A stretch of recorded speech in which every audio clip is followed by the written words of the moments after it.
আসুন আসুন দেবর্ষি পাদ। আপনি তো সব সময় নারায়ণ নারায়ণ বলেন,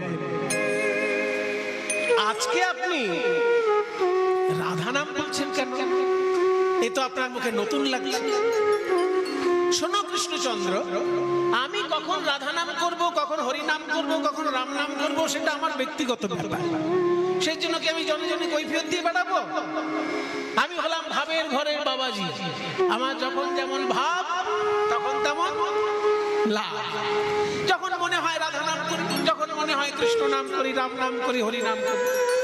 তোমায় বলবো কেন? ঠিক আছে, আমাকে বলতে হবে না। আপনি এখানে কেন এসেছেন সেইটুকু বলতে পারবেন?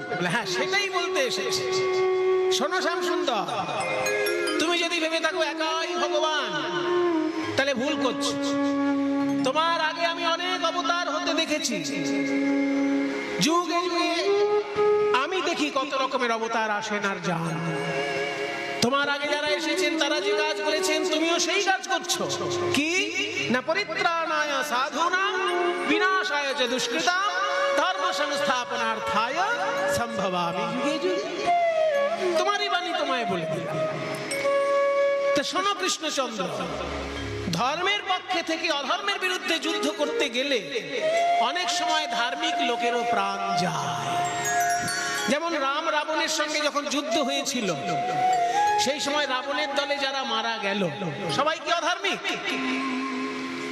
ওই রাবণের দলে তো বিভীষণের ছেলেও ছিল, পরম রাম ভক্ত, সারা গায়ে রাম নাম লিখে যুদ্ধ করতে এসেছিল, তাকেও মরতে হলো যেহেতু রাবণের দলে নাম লিখিয়েছে।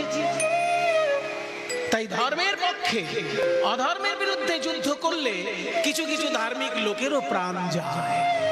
তার প্রায়শ্চিত্ত স্বরূপ রামচন্দ্র করেছিল অশ্বমেধ যজ্ঞ। কিন্তু তুমি যে এত বড় কুরুক্ষেত্রে যুদ্ধ বাঁধিয়ে দিলে, কই তুমি তো কোনো যজ্ঞ করলে না। যুধিষ্ঠির তো করেছে, আর যুধিষ্ঠির করেছে, যুধিষ্ঠির ফল পাবে। তুমি একটা যজ্ঞ করো। আমাকে কি যজ্ঞ করতে বললেন? হ্যাঁ, কি যজ্ঞ? তুমি একটা একেবারে অন্য ধরনের যজ্ঞ করো। রামচন্দ্র করেছে অশ্বমেধ যজ্ঞ, আর তুমি করবে দানব্রত যজ্ঞ।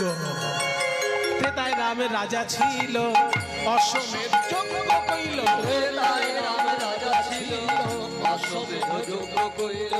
ত্রেতায় রামের রাজা ছিল, অশ্বমেধ যজ্ঞ কইল। ত্রেতায় রাম রাজা ছিল, অশ্বমেধ যজ্ঞ কইল। ত্রেতায় রাম রাজা ছিল, অশ্বমেধ যজ্ঞ কইল।